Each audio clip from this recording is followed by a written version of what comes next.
So, is Jesus superior to all other religious leaders? I have to check this week. He called me. Greg Coco has a new book out. Thanks. Street Smarts? Yeah, I've seen that. I haven't read it, but He called to tell me about it. This guy has a new book out? Or, Greg Coco. this guy has a new book out. Yes.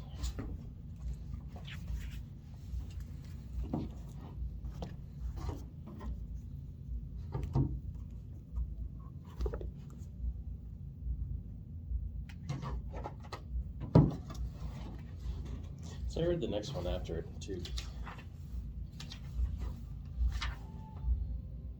I had some questions. It didn't answer them, but I read it anyway. Oh, I didn't read that. I read our chapter twice. Yeah. But, I just did it for myself. okay.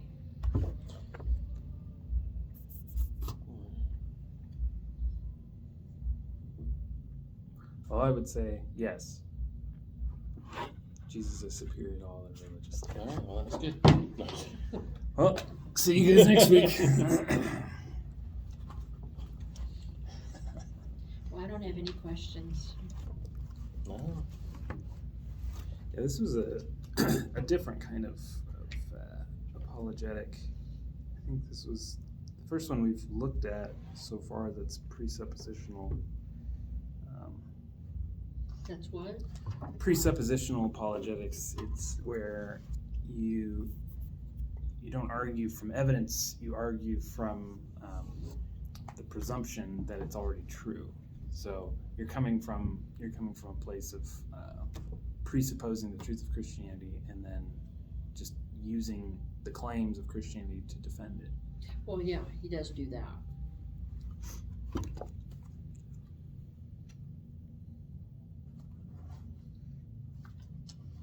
Yeah, it's interesting. All the different points are good. That no other major world religion, their founders don't claim any of those things.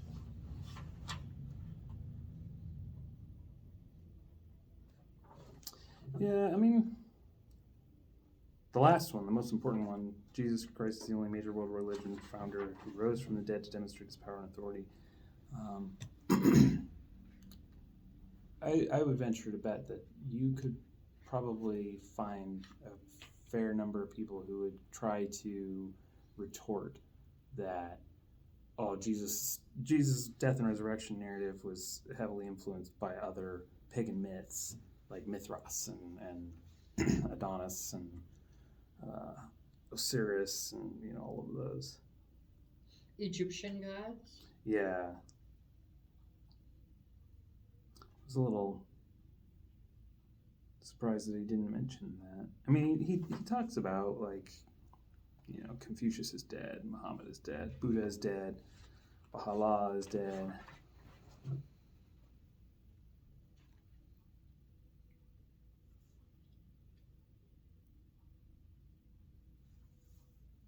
But I don't know that, I feel like after reading this, I wouldn't be very well prepared to answer that objection. Like, what about Mithras? And what about Osiris? And what about Asclepius? And what about all these other pagan gods that I would say Jesus is, just a copycat of those.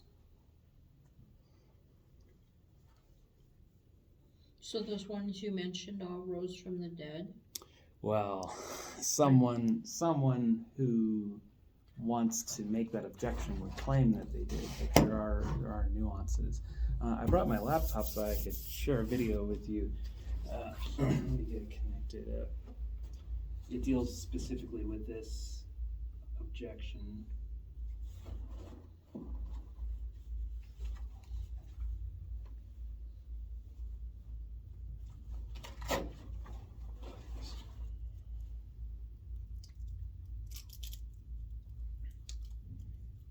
The video I'm going to show you is a question and answer session after a lecture.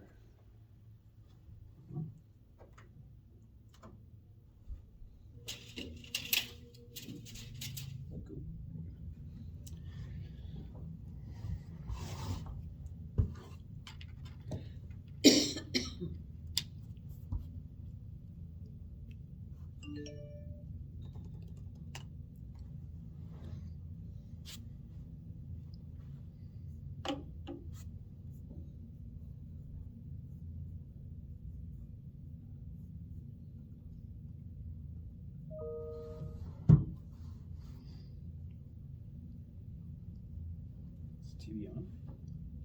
Hello, TV.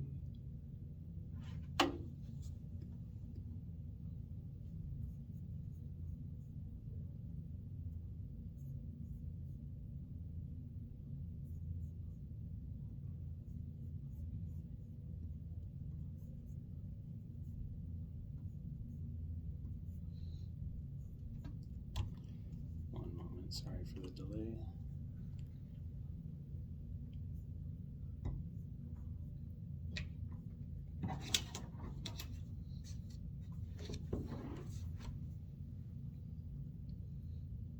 Okay.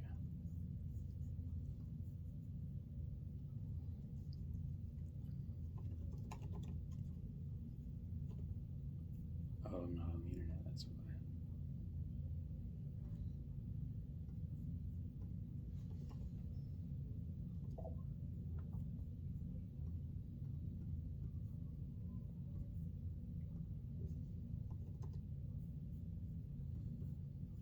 Yeah, there's quite a few resurrection stories. They're all like the mythical Greek gods or Hindus or. Oh, there were Hindu gods that rose from the dead? Well, not just rose from the dead, but like they claim that there's overlap in the stories, and so the skeptics would say that Jesus took pieces from Romulus and from Osiris and from all these other things. So here is a video that addresses this. It's a question and answer session after blow our ears. After a lecture with Dr. Craig, and a girl asks him, what can you say anything to the idea that Jesus is just a copycat, right? It's playing out of my laptop. That's not what I want.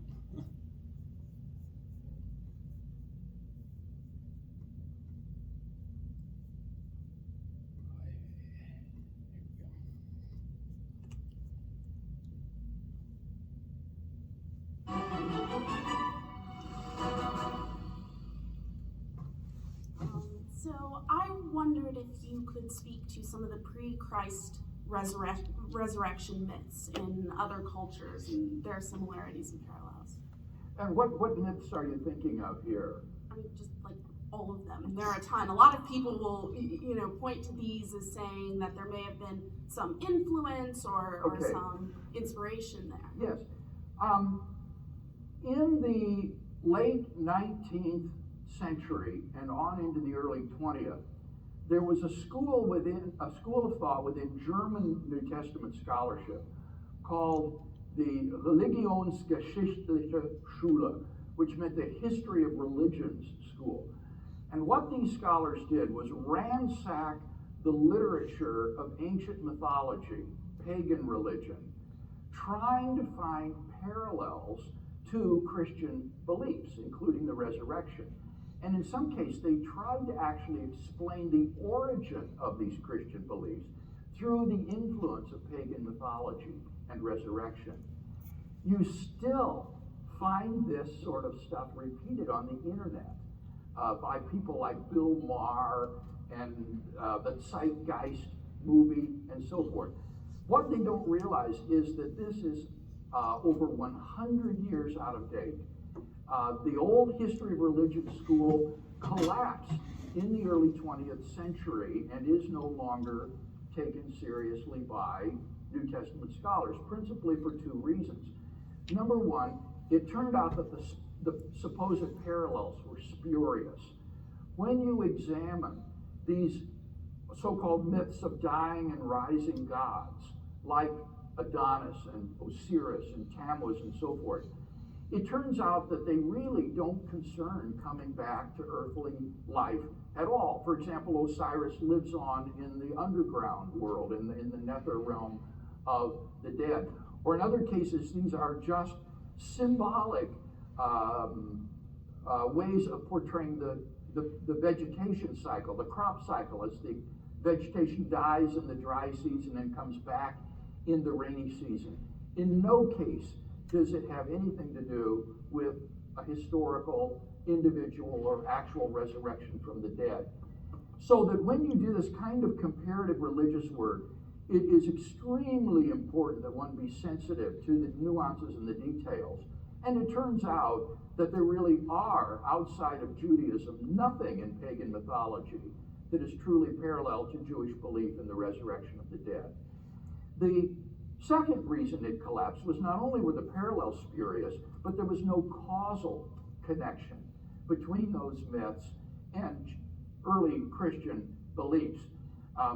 Jews were familiar with these pagan beliefs, and they found them abhorrent. And so there is no trace in first century Palestine of cults of dying and rising gods.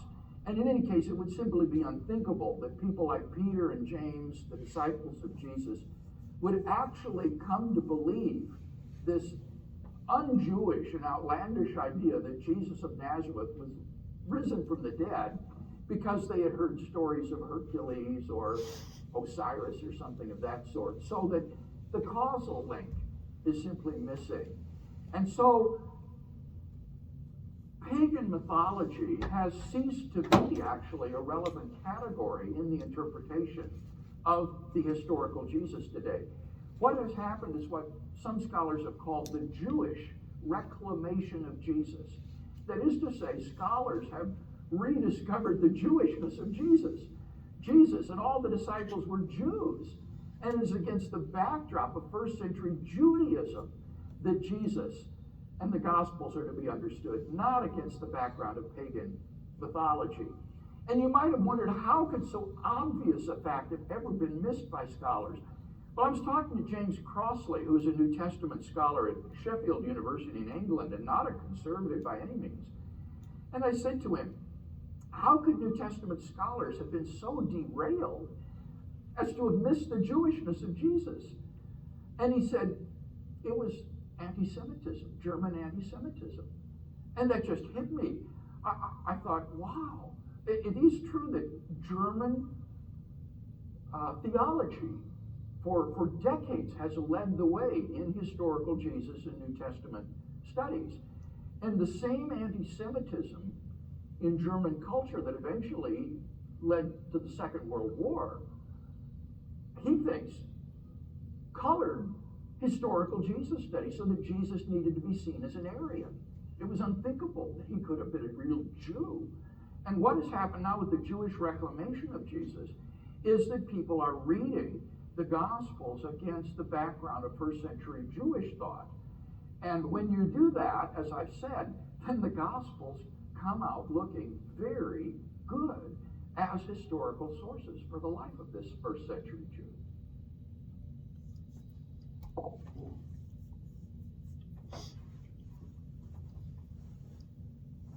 It's interesting that anti-Semitism is thought to be the the source for that. I actually found, I wanted to share with you a list.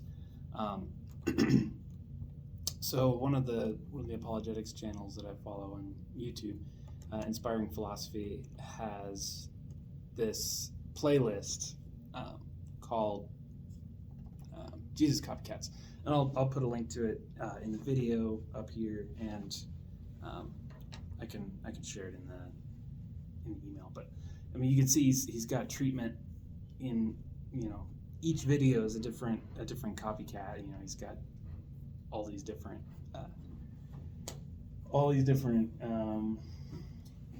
pagan and ancient gods that people claim that they influenced Jesus, they influenced the story, and he addresses them and why he was not a copycat. This is not.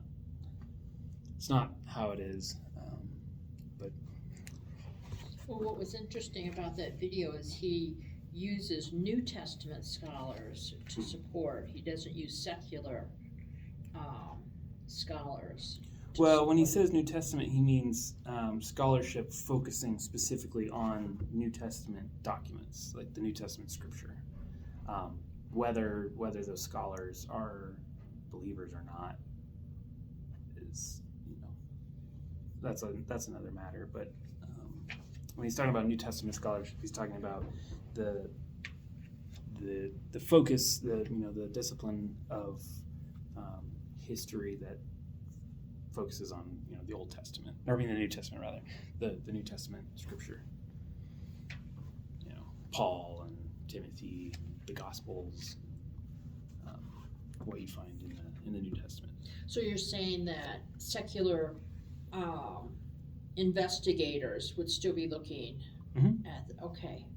Yeah. Now he referenced Palestine. I thought Palestine didn't exist. Well, what he's referring to is just the geographic area. Okay. So like modern Palestine would have been, Israel at the time in the New Testament. So he's just referring to a geographic area. Okay.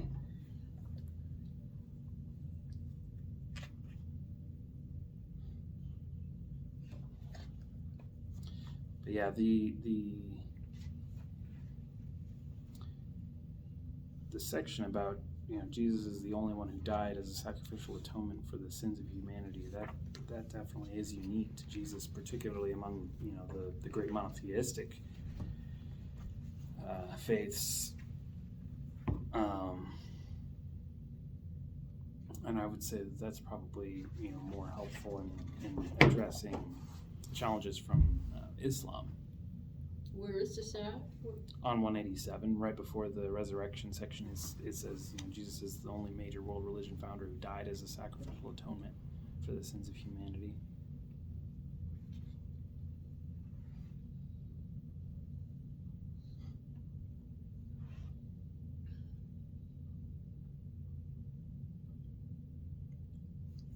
And the reason that I would say that is because in Islam,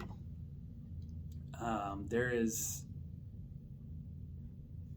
I would say probably the biggest distinction between Christianity and Islam is that Christianity, God loved you first, and so you're responding to God's love. But in Islam, you have to make the first move. You have to love God before He can accept you, and I would argue that would make God less than omnibenevolent, because His love is then conditional on you choosing Him. Now, there was one thing. I listened to a radio program on the way to a girlfriend's house, and then it referenced it in here, I think, if I'm remembering it right, where in Islam, for forgiveness of sin, you never really knew in Islam. Yeah. I forget where that was. Here it was, in 87. He made, where is it? Allah was, and you never can be sure of that. Is that what they believe? You never can be sure that your sins have been forgiven? Mm-hmm. Yeah.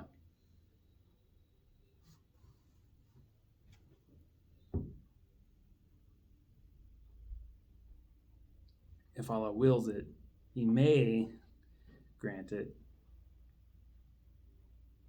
but there's no way to know for sure.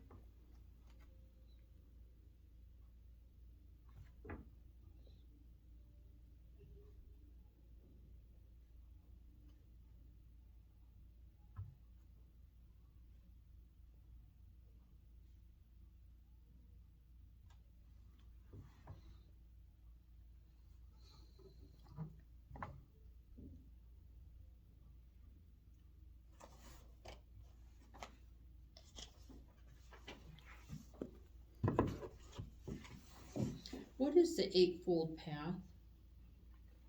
That is a concept in Islam. Islam or Buddha? It says here Buddha taught the Eightfold Path. Oh, you know what? I'm thinking of the pillars. Never mind. Mm-hmm. Okay. Five pillars. I'm thinking of the 5 pillars. Yeah, I'm not familiar with the Eightfold Path. I'm more familiar with the 5 pillars. So, according to Buddha, this consists of right view, right resolve, right speech, right action, right livelihood, right effort, right mindfulness, and right concentration. The first 7 are taught to be pillars that support right concentration. The Eightfold Path is the path to liberation from samsara. Samsara? Samsara. Oh, samsara. Yeah. I thought you said some sorrow.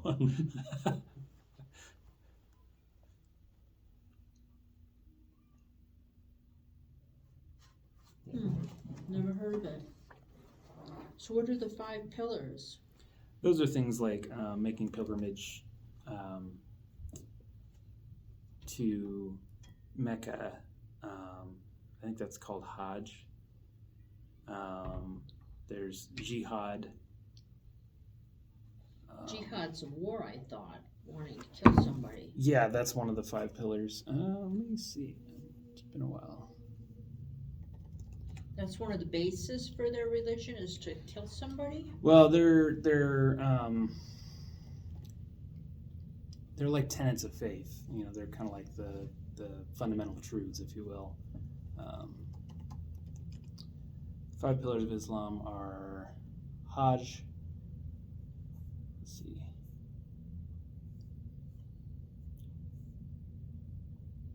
If I had to bring a book to you, we've got I was given 5 copies of this book Wow. to put out at Crossfire, and I can get a bunch more. Hmm. And it's about Christians and Muslims. But my just cursory look at it and looking at the author online and stuff like that, I don't think his purpose is to bring you to Christianity. I think his purpose is simply to show the similarities between Christianity and Islam. And he has a lot of it in Arabic, the language and stuff, but I'm very uncomfortable about putting that book out. And I gave one to John, our founder, and one to another guy there at work to look at. But it's a book about this thick, and it just seems to me he's not trying to say why Christianity is a true faith. It's like he's just trying to say how you could talk to a Muslim and say, yeah, well, we believe is similar to that, What's it called? I do not remember. It's sitting on my desk, and if I remember, I'll bring it next week. I'll bring 2 copies so you guys can look at them, because I have been very hesitant to put them out. There's just something about them that I don't think we want to be promoting. Yeah, maybe conviction of the Holy Spirit or discernment. So I found it here. The 5 pillars of Islam are Shahada, Salah, Zakat, Psalm, and Hajj. Hajj, as I said, is the pilgrimage where Muslims must wear the same simple garments and perform the same ritual acts of devotion to Allah. Stripped of worldly distinction, people are reminded that all are equal before God. And as I understand, it also involves making a trip once in your life to Mecca.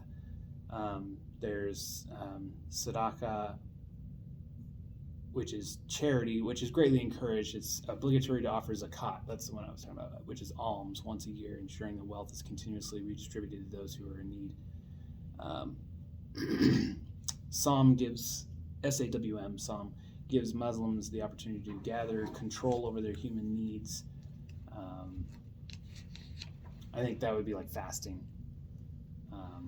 Abstain from food and drink and things like that. Salah is prayer 5 times a day, facing Mecca. And then Shahada is it's a prayer, it's a recited prayer. So jihad isn't one of them? I thought it was, but maybe it's not.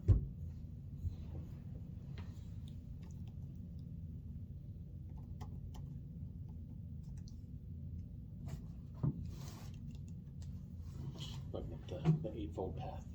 Pardon me? I'm looking up the Eightfold Path. Oh, I see. Jihad is sometimes referred to as the sixth pillar of Islam. Sometimes. It's exertion or struggle. I thought it was one of the 5 pillars, but I guess not. I was wrong.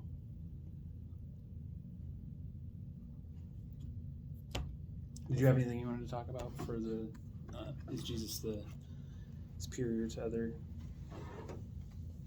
religious leaders? Not specifically. And all those claims are nice. They're cool. They're different. All of their world religions, right? They don't claim any of those things. The one about had no beginning in time and space. Mm-hmm.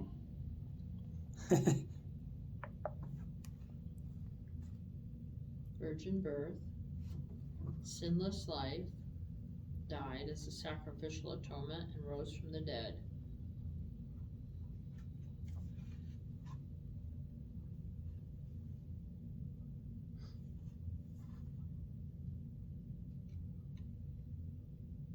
How do you guys find time to read all these books and then to remember it all?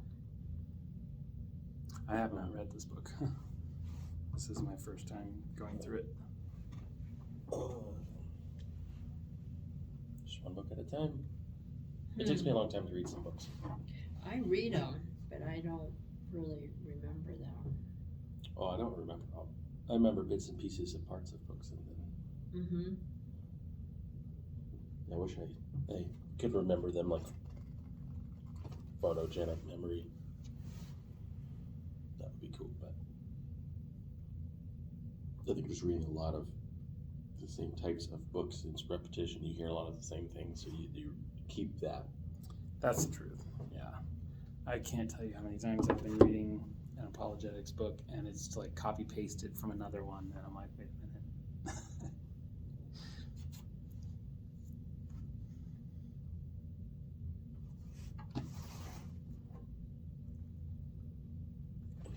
I wish I'm reading about evidence that demands a verdict, I think, or case for Christ. And the first chapter, that's as far as I got, he spoke a lot of words. He filled a few pages, but he didn't say anything. He didn't support his premise. And so I was going to ask you all about that, and I don't remember what it was. I remember finishing reading. It was Christianity Rational, I think was what it was. I think that was the chapter. It was, you'd have to look it up, but I've got that book in my reading stack.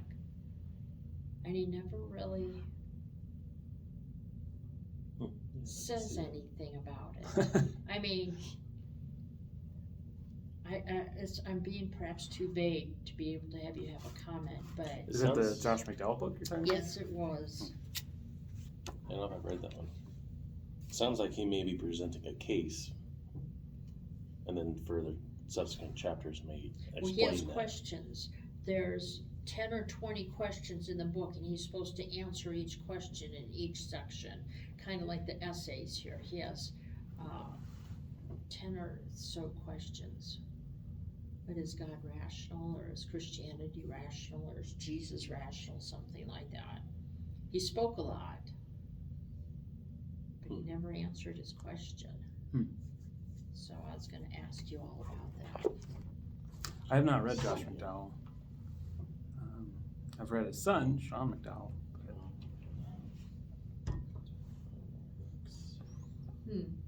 I couldn't Evidence speak that to demands a verdict. Yeah, I haven't think read that that's one. it. I've seen it, but I haven't read it.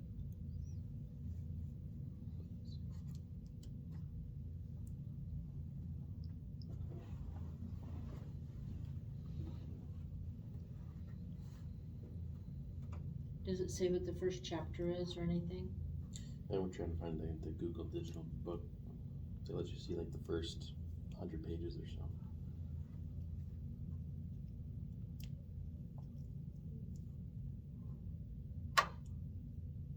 Are you asking if I think that Christianity is rational?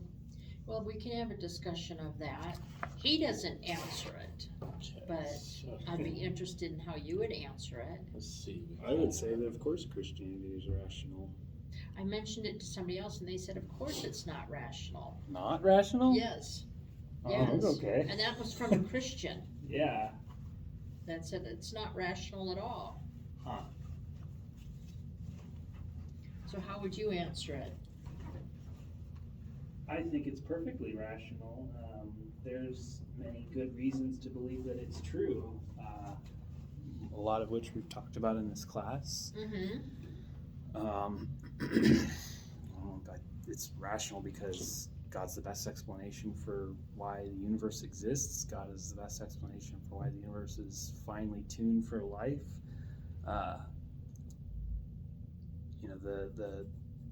The evidence and facts surrounding the life and death and resurrection of Jesus Christ are well established and make the most sense of all of those.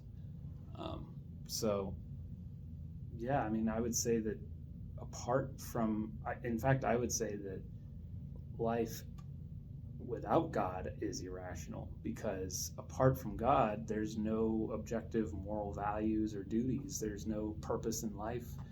There's no basis for justice. Life just becomes absurd if God doesn't exist. There's no reason why we shouldn't just kill everyone we see and take all their stuff and Survival of the fittest. right. See, those are all good points. He makes none of those. So I pulled up his the contents of the book. Okay. So chapter 1 or part 1. So evidence for the Bible. So there's the uniqueness of the Bible, how we got the Bible. Maybe then it's a case for Christ, because that was not, I That read, book I have read. it's one of those books, and Lee Strobel wrote a case for Christ, didn't he? So, He did, yeah. no, I'm thinking of Josh McDowell. I'm pretty sure I am. Is the New Testament historically reliable? Have the Old Testament manuscripts been accurately transmitted? Gnostic Gospels and other non-biblical texts. Yeah, that I'm really curious about. The last essay in the book, Which is, in Evidence for God, the last chapter is, what should we think about the Gospel of Judas? Mm-hmm. Sounds interesting. I haven't actually done any studying or reading about Apocrypha, about what? non-canonical scripture. So there's many books, scrolls that are not included in what we call our Bible, the canonized Bible. Catholics have 7 more books than we have, but there's even more than that. A lot of them were just stories that people wrote. Like Maccabees and stuff like that? Maccabees. Well, Maccabees is in the Catholic Bible though. Yeah. And so like a lot of the Jewish faith, they have those books. They're not in their, they don't consider them inspired. They use them only purely as historical records. Maccabees is a good example because that's where the story of Hanukkah comes from. Mm-hmm. Oh yeah. So, but yeah, there is other books out there that claim some wild stuff that contradicts the Bible, and they claim to be the authors. Other sects of belief systems believe that they're real, but when reviewed, they contradict or they don't line up, and so they decide they're not truly inspired. So they're just there for, well, they never made it to the Bible. Because the Bible, remember, this is my Bible. The Bible is a combination of 66 books. Mm-hmm. And those are all different scrolls at the time. And there was more, but those 66 are only the ones that they believed were inspired. And they coincided with each other, they didn't contradict each other. And so the books that didn't make it in are called apocryphal books. Mm-hmm. Another term is deuterocanonical books. There's the time between the last book of the Old Testament and the new book, and then the New Testament when Christ came was the 400-year span. Mm-hmm. There was books written in there.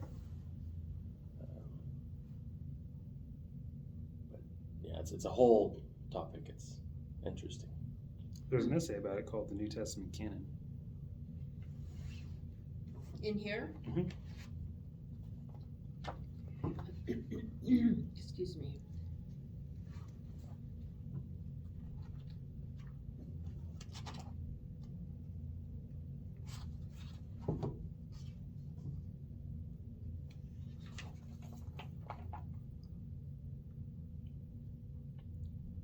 Are those essays that we're interested in looking at next week? Pardon me? Are those essays that we're interested in looking at next week? I'm open to it. Here they're talking about the Gospel of Thomas. Yeah, I've heard of the Gospel of Peter. Not that I've read any of them. Yeah, I'm not familiar with any Apocrypha. I just haven't studied that stuff. There's quite a few of them are good for historical references because they do talk about real places, real people, real things that happened, but they don't necessarily coincide with the Bible or help it at all in any means. So there's not reason to put it in for some of them. I heard that none of them really talk about Jesus. Like you're talking about historical. I only heard that. I don't know that for a fact.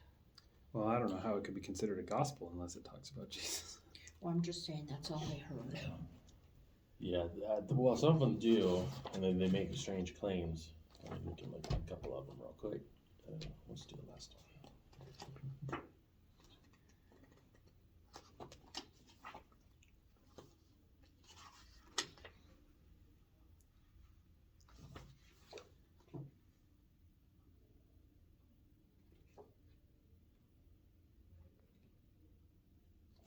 So the Gospel of Judas, just a couple pages in, it says the secret account of the revelation that Jesus spoke in conversation with Judas Iscariot. Oh my gosh, really? And who would have written it?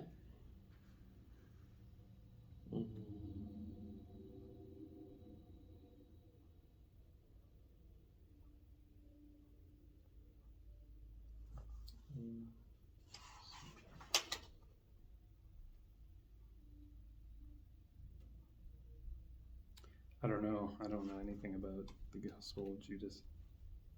Yeah, it's been so long since I read this.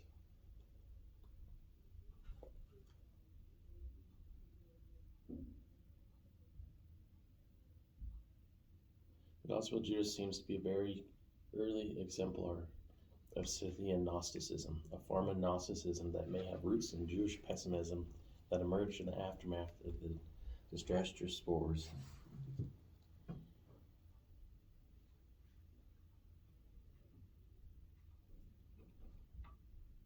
I'd have to read and learn about that.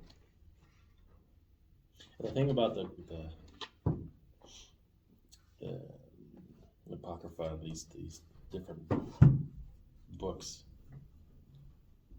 and keep in mind they're not, I mean, of course you're going to judge for yourself, not inspired, and some of them make wild claims that would change the meaning of Christianity or different parts of it, and hence that's why they were never put in. And if the Christ is real, the devil's real, he's always seeking to search and devour and kill, right? So he's going to put out false stuff, and people are going to make things that aren't true. And all these, anything he can do to, right, make people not believe in Christ. Mm-hmm. So I think some of these apocryphal books are some of that. I think some of them aren't. I think some of them are. So just keep that in mind. If you do go deep into them, some of them can get pretty wild. I don't know if I want to or not. It's like learning how to tell counterfeit money. You only study what's real. You know, they never look at the fake money. So I don't know if I want to have it in my mind or not. I mean, Or this just avoiding it. I think these would be good to read because these highlight the things about them. Okay. Whereas if you're just to read them by yourself, that I don't think that would be a good starting point, some kind of comparison. Like these are good because they talk about the information behind them and their main message and what may not be true or false or contradictory about them. So I think it'd be good to read up through here. Okay. It was a good start. There's, yeah. Let's see. How many apocryphal books are there?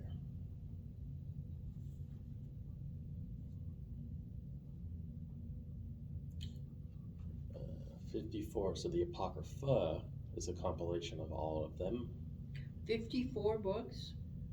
Wow.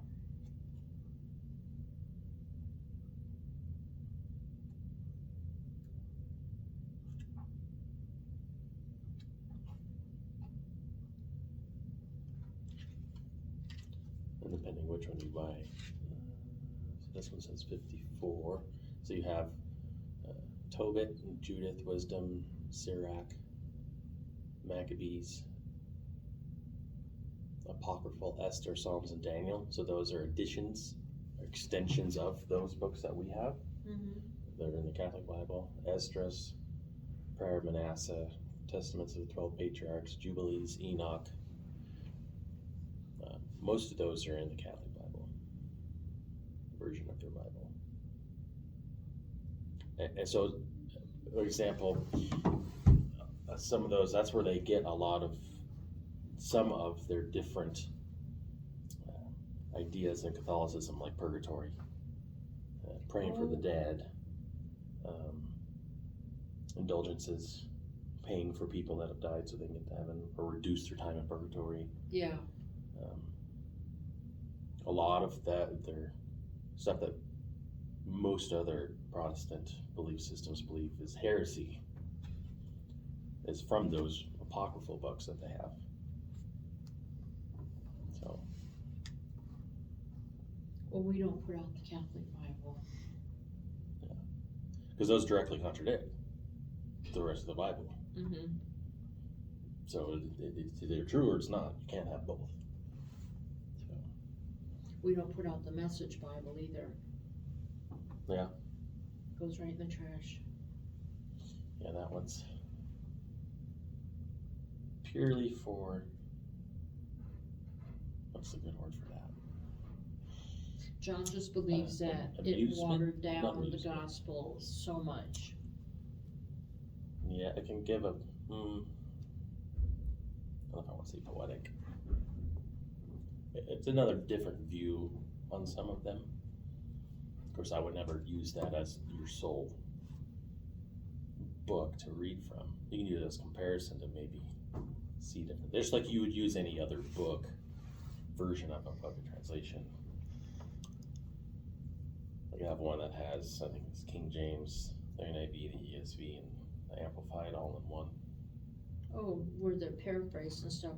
Well, I had a gentleman in my office who knew the person that wrote the Message and said it was because his children couldn't understand the King James and some of the other Bibles, so he wrote it for them to understand. But we don't keep it. And I used to give away our copies, and then I started thinking, if we don't want it, I don't want it out there for other people. That's fair. So, threw away 2 yesterday. Yeah, it causes people to stumble. That the Springs Rescue Mission, if you go in there and they've got all the scriptures on the wall, they do quote quite a few from the Message.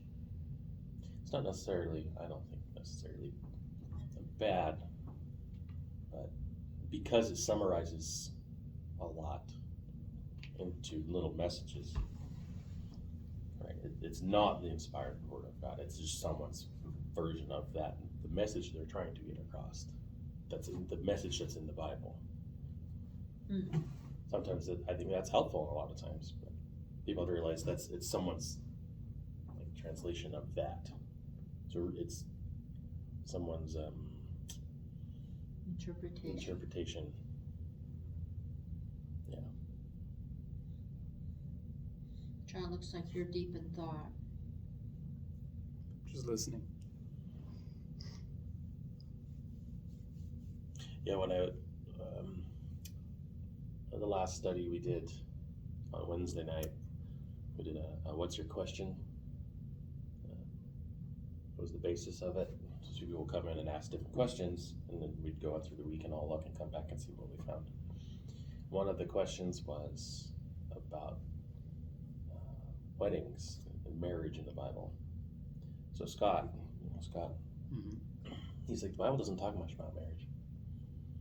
And I'm just so used growing up to the Bible and what everybody believes about marriage and our customs with marriage as Christians that I was like, wait, what? What are you talking about?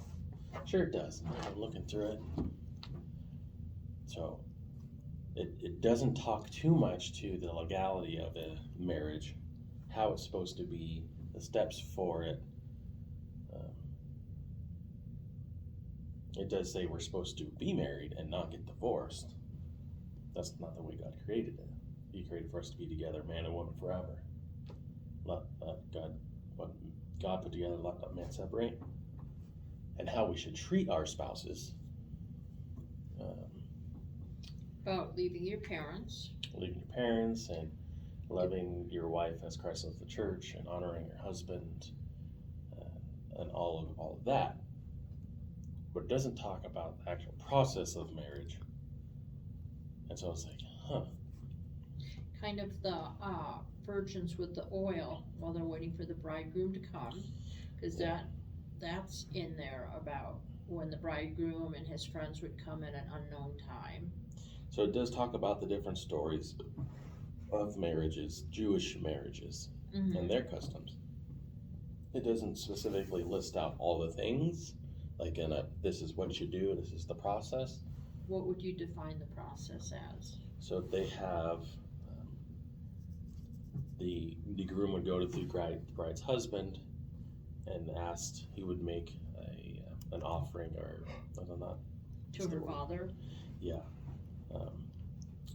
And then he would go away for a time and prepare a place on his father's house, the groom would. And then after that was finished, he would go an unknown time, an hour, whenever that was done. They wouldn't know when, and he would go to the town and they blow a horn, everybody would know, okay, someone's here, the marriage ceremony's happening. And they'd go grab the bride, and then the whole ceremony would start. But there was also the legalities behind the Jewish customs. They had what's called the ketubah, which is a marriage contract. And it lined out in there, like, to say, I'm going to take care of her, and if we do get separated, this is how much she's going to get, almost like an alimony. And so it was a whole thing, and it had to be, there's witnesses that had to be there to sign it and witness it, like, at the ceremony and sign the ketubah. And the Jewish customs, that's a whole thing. There's a whole lot that goes into it. Those are just some examples. And That's when you become betrothed, right? the betrothed part, I think, is once the father agrees and he takes the dowry. Oh, okay.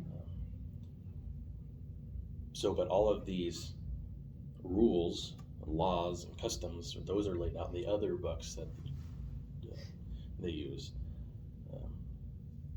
So it's what's the name of them? And they have the oral teachings and the laws, and it's like a collection of like 100 books of the Jewish law.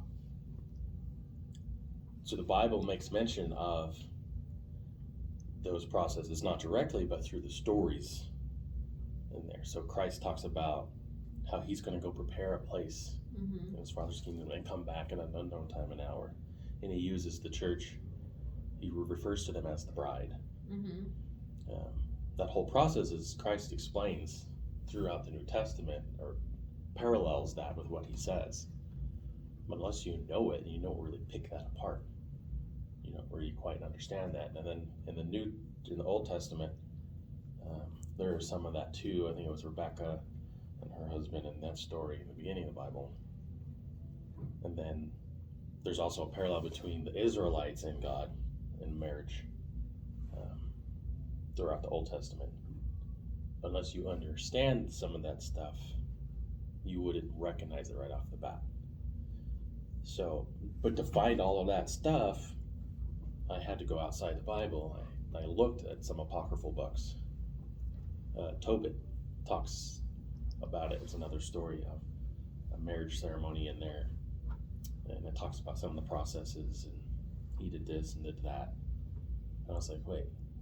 Well, another thing that kind of got me to that was Moses does talk about divorce. And you see, Christ said, Moses made the divorce was allowed, but it wasn't the way it was designed. So that's in the Jewish law. So divorce is in Jewish law. It's there. Well, surely if there's something talking about divorce in the process for that, there's something talking about marriage in the process for that. Just that logically follows. So then I went on a hunt to where is this? Mm-hmm. And so there's parallels in some apocryphal books. It's in the Jewish. There's I can't remember the name. The Torah, Tanakh, and the Talmud. Talmud's a collection of the Old Testament and their beliefs and their oral traditions and laws, and it's in there. Okay. So there's a whole lot in the Bible that, if you understand Jewish traditions and culture, would help amplify your understanding of the Bible and tie more things together. Remember, Christ and the apostles were Jewish. So if we remember that and then use that lens as well to help understand some things, it enriches your experience of the Bible and your understanding of it. So what conclusion did you come to about marriage in the Bible? So the Bible doesn't directly list out like these are the laws and the way God does, you're supposed to do it. Mm-hmm. But it does say men and women are supposed to leave their father and mother and become one.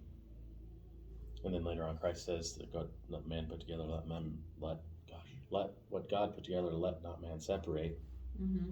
So we know they're supposed to leave their mother and father and be together.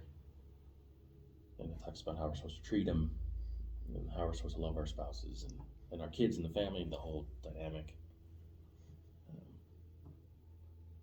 But the legality of it is right. It's in there, but it's parts of it are in there through the examples. Do you think we need it? I mean, if it's not in there and if it's God inspired or the Holy Spirit inspired, do we really even need to know the legalities? We know the principles and the expectations. I think that was part of their culture at the time. I think the big parts of it, like they're going to leave your mother and father and become one flesh, and you'll be together in a monogamous relationship. That's the way God designed it. That's clear in the Bible. Mm-hmm. I think that's the important part of it. Mm-hmm. And how Christ and the apostles tell us how we should live and act throughout the New Testament, I think that's what we should be following and mirroring our life off of. Okay. So do you feel comfortable with your answer when you were ready to go back to class? Oh yeah, this was last year. Oh. I have a whole study on it, and I was way more refreshed on it then. But yeah. Okay.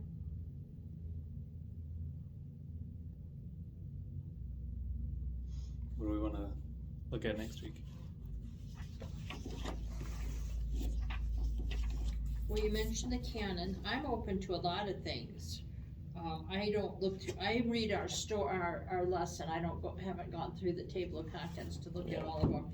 One thing that just jumped out was the pale blue dot revisited. Are we the pale blue dot? Is Earth the pale blue dot? Earth's the pale blue dot. All Yeah, right. the pale blue dot refers to a quote from Carl Sagan about the insignificance of our place in the universe. He refers to the Earth as a pale blue dot in a photograph taken by a probe satellite that NASA sent out, and it's like a mote of dust suspended in a beam of light is how he refers to it. But the pale blue dot is it's Carl Sagan's way of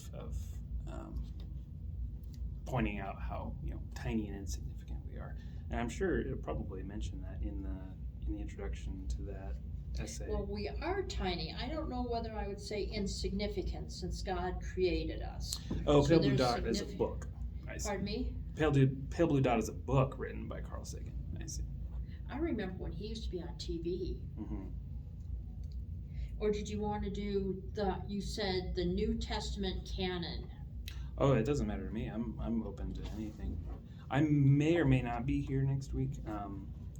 The party that my niece's birthday party that I was supposed to be in Denver for this week, they're trying to reschedule it for next week, so there's a good chance that I may be up in Denver for that next Okay. Sunday. So I hope it works out. I mean, she's bummed that her birthday party didn't happen today. But that has no bearing on what we choose to read.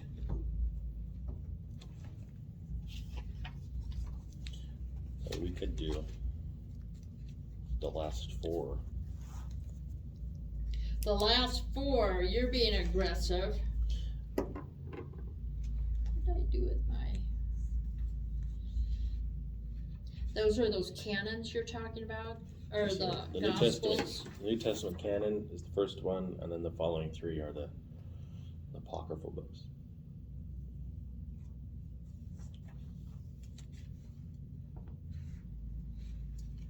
Okay. So if we do 4 essays, maybe we should spread that over multiple weeks. Feels a bit ambitious to try to do 4 essays in a single week. But we could do 4 essays and then just roll it over, over the next couple of weeks. Okay. All right, so we want to do the We should start with New Testament canon. from Sure. New Testament canon Mhm. all the way to the end. Okay, Okay. can do that.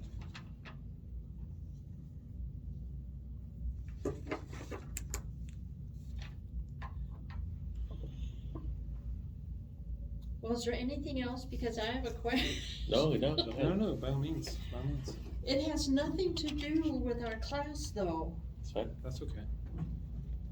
Tactics. Uh-huh. Yeah. This thing I read every night, and I was wondering about being quizzed or talking. I'm agreeing with this, okay? I'm totally. He's got, it's only in chapter 3 that's at, literally I read this section trying to put it into my mind. His questions, like there are 4 scenarios that come up, like where the 15-year-old says it's not rational. The second scenario, who says Christianity is better than any others. It's not our job to tell people how to live or believe. I've read the Bible before. It's got interesting stories, but it was written by men. And then the guy that's talking about, haven't these people ever heard of the separation of church and state? Christians are always trying to put their view and stuff like that. Well, I've been reading these, because those are common, you hear. I've been trying to remember these questions, the answers to them. So I don't know how you could quiz me. It's not rational to believe in God. There is no proof. Well, what do you mean by God? That is, what kind of a God do you reject? Mm-hmm. What specifically is irrational about believing in God? So really, the first question is, what do you mean by that? Well, This is a what do you Columbo mean by tactic. that? Since you're concerned about proof for God's existence, what kind of evidence would you find acceptable? A lot of the time, I think they would probably just say, no evidence would be acceptable. It's like, well, then you just don't believe because you don't want to believe. Then the one about, it's basically the same. Now this one kind of is in your face, this first answer. It's how much have you studied other religions to compare the details and find a common theme? That's kind of putting really somebody on defense. Not opposed to it, I'm just saying that. Here's one that I think is interesting. Why would the similarities be more important than the differences? That was a good answer. I'm curious, what do you think Jesus' own attitude was on this issue? I like though the one about similarities and differences. Mhm.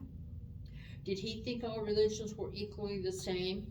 And then he says, because when they're saying about it's the basic, it's just people are supposed to love each other. He says, isn't telling people to love one another just another example of telling them how they should live and believe?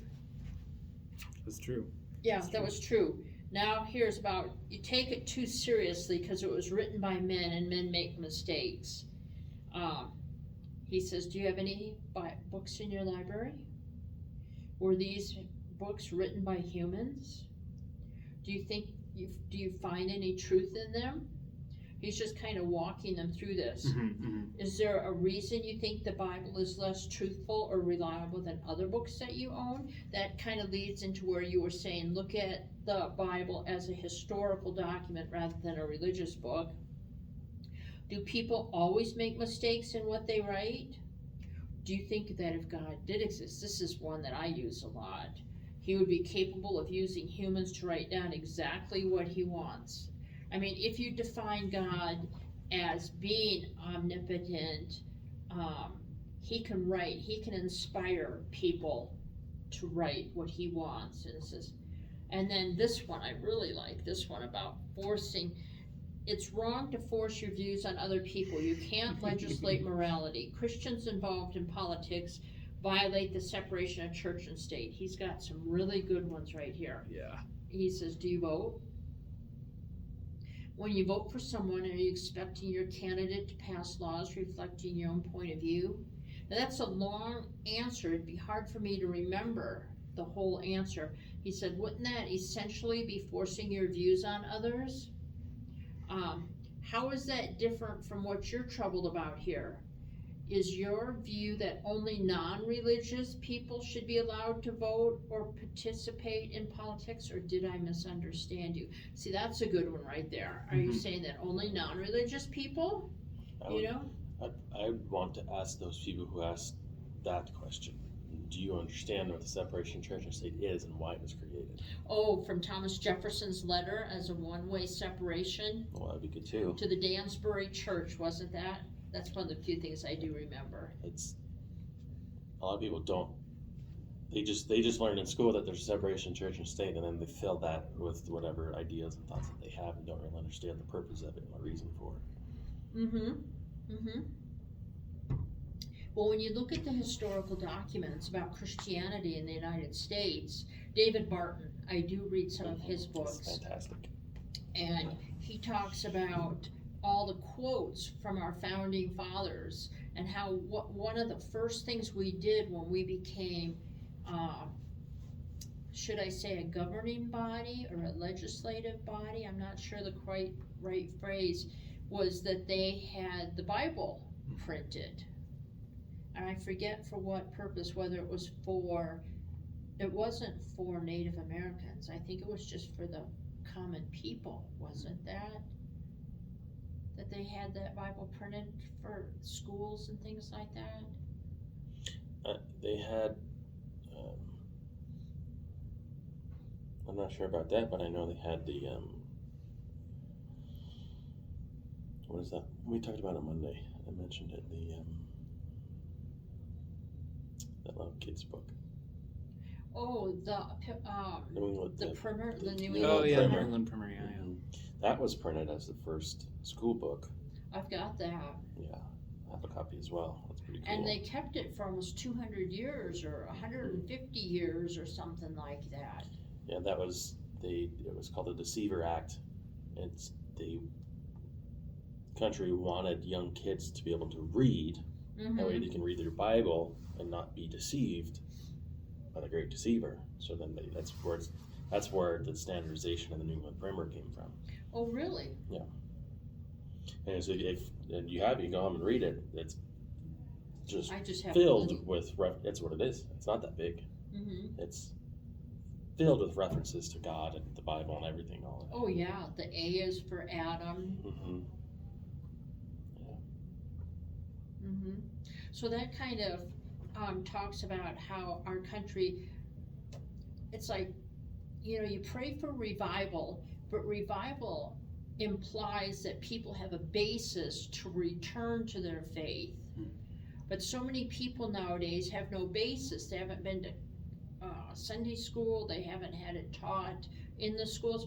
When I was in school, and this will tell you how long ago it was, because I was in first grade in '61. I mean, we did say the Pledge of Allegiance and the Lord's Prayer.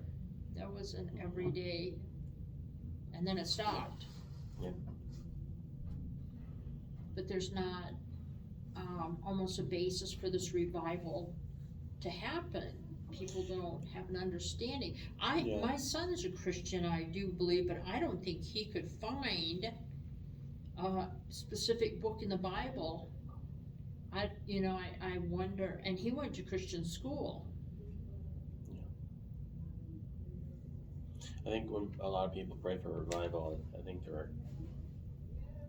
I would have to assume they're also praying that people find their foundation. Mm-hmm. That's part of, can't have revival, people don't have that. It's not like an all-encompassing generalistic type of prayer. Well, let's have revival. Well, if you have revival, then all this is just going to happen. But, yeah. And the separation of church and state is not that they shouldn't influence each other, but that one doesn't rule over the other, because man will take whatever it is, religion or politics or other, even if it's not Christianity, if it's atheism, whatever it is, they'll use that as a tool for power and corrupt it. And that's what they saw with Catholicism and the Catholic Church. And so that's why they created that. They didn't want that to happen again. A lot of people will say, oh, religion is the cause of all wars and whatnot. Oh, yeah. And so like the French Revolution, they used that as one of their main points is religion causes death and war and all this. And so they ran on that, and that's how the French Revolution won. And so they're very heavily atheistic, and that's what the new government ran on. And thinking, oh, well, there's no religion, then everything's going to be better. We're going to have this utopia, and you'll be free to believe what you want. The opposite happened. Is that what was part of the French Revolution? Atheism? I didn't know that. That was a part of their narrative. Yeah.